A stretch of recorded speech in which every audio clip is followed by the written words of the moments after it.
My name is Debbie Crye. Crye is my maiden name. I came into this world as Debbie Crye, and it's my full intent to go out as Debbie Crye. I do not carry my children's father's name. That was a choice I made after I divorced my next husband. I turned 55, divorced and retired all in the same week. I had 3 major life stresses all in the same week. But I survived it, and I survived it because I had survived this life. And I survived this life because of family, faith, and first step. And I know faith should be first, and God knows He brought me through many a night. But when you have children like these, that I have, and I'm sure most of you do, they are your rock, and they are your anchor. So, moving forward, after the abuse, after the divorce in 2004, the protection order in 2006, yes, 2 years after the divorce, I came to First Step because I was still being terrorized. The kids were healthy, the kids were developing well, but I had no life because my husband, the children's father, would not allow me to have one. So, thankfully, Judge Evans allowed the 5-year protection order, which expired this year, and I moved on with my life, and their father did abide by it. And I had freedom for the first time in 22 years. After that, I started to date the man that I married. I did not date anyone else but the man that I eventually married in 2009, who was my best friend, knew the history, and unfortunately decided that he didn't want to be married to me a year after we married. And I survived that because I am a survivor. And although I was a victim for 22 years, I refused to be a victim in my freedom years. Therefore, I graciously accepted the invitation of my son-in-law and daughter to move in with them in 2010. And I lived with them until 2011 when I bought my own home. And I truly have the freedom of being alone in my house, playing music when I want, not preparing meals that don't end up on the wall, and having my children into mom's house, a house of peace. And it is the most glorious, God-given, I have to give God all of the glory on this, because my faith was resurrected after this last divorce. And I have, since retirement, I volunteer at the church on Monday nights. We have a community feed, Christ United Methodist in Newcomerstown, free will offering. And it's not gauged on who has what. It's a lovely open forum.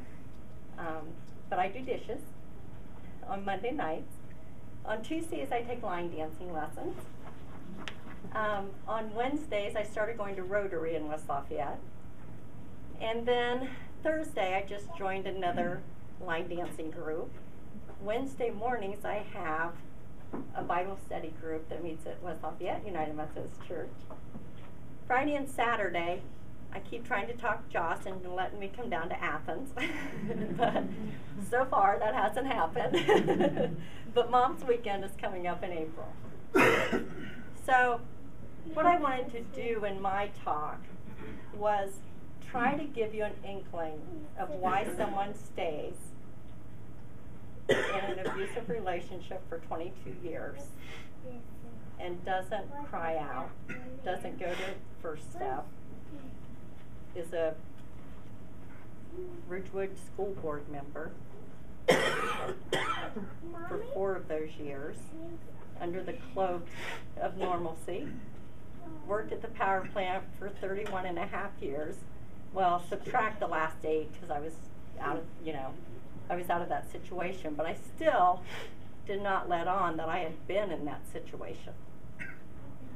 It's very dehumanizing. It's very shameful. And it's hidden once that door is closed behind me. But it became my normal. I didn't have to live the public facade that everything was wonderful at home. I could close the door behind me and know that I was going to walk on eggshells, but I was there to protect my kids. Because it hadn't escalated to them. It was only on me. And the threat was, if I tried to leave, he would kill me and the children. He would kill my mother. He would kill anyone that tried to help me. And he was a marksman. And he knew probably everyone on the police and sheriff's department. So he could snipe anybody coming to our driveway. And we lived in an isolated area of Crye. And I believed it. And who was I to cause pain and suffering to another family? Probably a good family. By taking out a deputy. Taking out a family member that had no knowledge that I was being abused. Because I wouldn't allow it to be known. And it wasn't until May 23rd of 2004 when he attacked Joshua that we left. Because I was not going to tolerate my children being abused. They were not going to have that life. Seeing Joshua's film, they had it. I just didn't recognize it. So to those of you that are wanting to get out, and to those of you that know someone that's isolated, that they're having to barter to get to see relatives, that you don't see them, and when you do, they're not acting quite right. I had cards made, and they're called Cry Out Loud, play on my name. And I'm out loud. I'm not afraid of my ex-husband.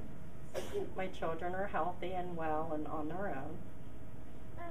So I don't fear any kind of retribution for what I'm doing. But you're more than free to take a card. And if you know someone, just have them call me. And I will direct them into the paths of First Step, unbeknownst to anyone around them.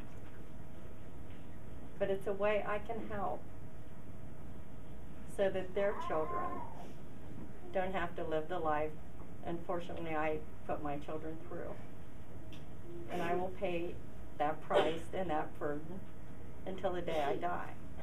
But there is hope. Like I said, I bought a house in December. I am happy. I am free.